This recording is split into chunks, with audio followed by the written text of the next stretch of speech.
ईद उल फितर यानी कि ढेर सारी खुशियां, मेहमान, गहना गहनी और नित नए पकवान। खवातीन का ज्यादातर टाइम तो किचन में गुजरने वाला है। तो आज लाई हूँ आप लोगों के लिए एक ऐसी रेसिपी जो दावत के लिए परफेक्ट है और घर वालों को खिलाएंगे ना तो उनका दिल तो बाग बाग ही हो जाएगा। बिस्मिल्लाहिर्रहमानिर्रहीम। अस्सलाम वालेकुम। खुश रहें, आबाद रहें, जहां भी रहें हैप्पी रहें और हेल्दी रहें। तो मैं हूँ फाइजा और वेलकम करती हूँ आपको चटपटे पकवान में।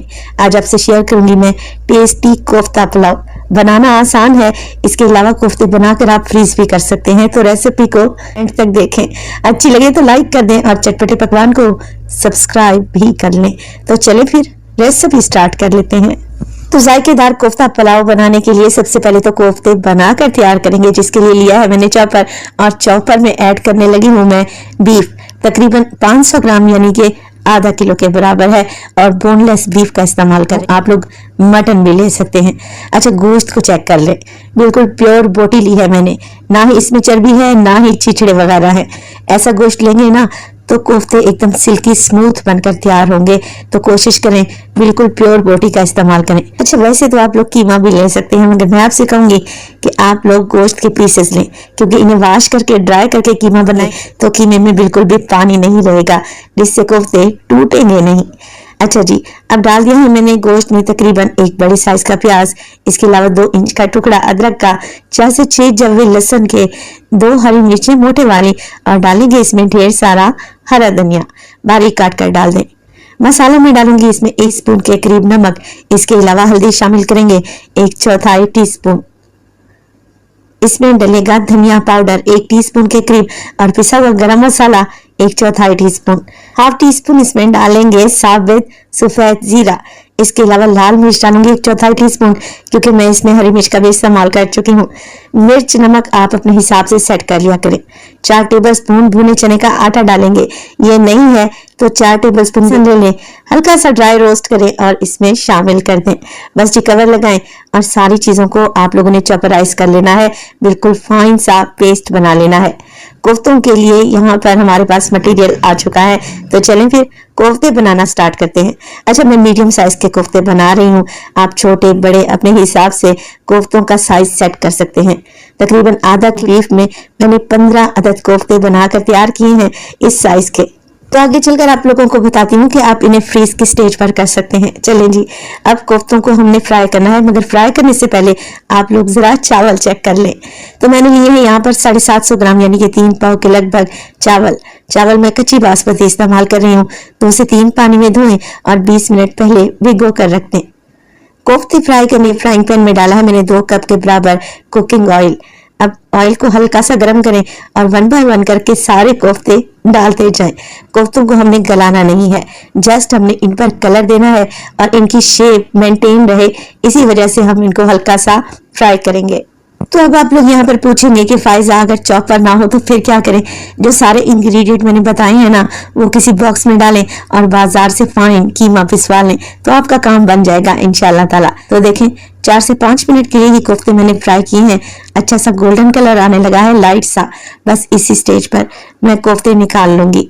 बिरयानी तो आप हर मौके पर बनाते हैं, ईद पर बनाते हैं, किसी भी ओकेजन पर बनाते हैं। इस दफा ये कोफ्ता पुलाव ट्राई करके तो देखें, इंशाल्लाह ताला आपको बहुत पसंद आएगा। अच्छा, जिस ऑयल में मैंने कोफ्ते फ्राई किए थे ना, उसी ऑयल में से आधा कप ऑयल मैंने पतीली में डाल दिया है। अब इसमें डालेंगे पुलाव बनाने के लिए 2 मीडियम साइज के प्याज, जिन्हें बारीक स्लाइस करके डाल दें। प्याज को हम लोग फ्राई करेंगे। अब ये आप लोगों पे डिपेंड करता है कि आप पुलाव को कैसा कलर देना चाह रहे हैं। मैं हल्का गोल्डन कलर ही दूंगी, तो प्याज को भी हल्का गोल्डन सा ही फ्राई कर लेंगे। तो जैसे ही प्याज के किनारे हल्के हल्के से गोल्डन पड़ने लगे हैं, मैं इसमें डालूंगी कुछ खुशबूदार गरम मसाले, जिसमें मेरे पास है 2 तेज पत्ते, 1 टीस्पून सौंफ, 2 बादियान के फूल, 3 अदद छोटी इलायची, हाफ टी स्पून काली मिर्च, हाफ टी स्पून इसमें डालेंगे साबुत सफेद जीरा, 4 से 5 लौंग, 2 बड़ी इलायची। आप लोग स्क्रीनशॉट ले लिया करें ताकि जब भी आप बनाएं आपको आसानी रहे। ये गरम मसाले डाल देंगे और मिक्स करेंगे ऑयल में 1 से 2 मिनट के लिए, ताकि इनका फ्लेवर ऑयल में रिलीज हो जाए। 1 से 2 मिनट के बाद मैं डालूंगी इसमें फ्रेश अदरक और लहसुन का पेस्ट, 1 टेबलस्पून भर के डाल दें। अब अदरक लहसुन को भी भूनना लाजमी है, तकरीबन 1 से 1.5 मिनट के लिए, ताकि इसका कच्चापन निकल जाए।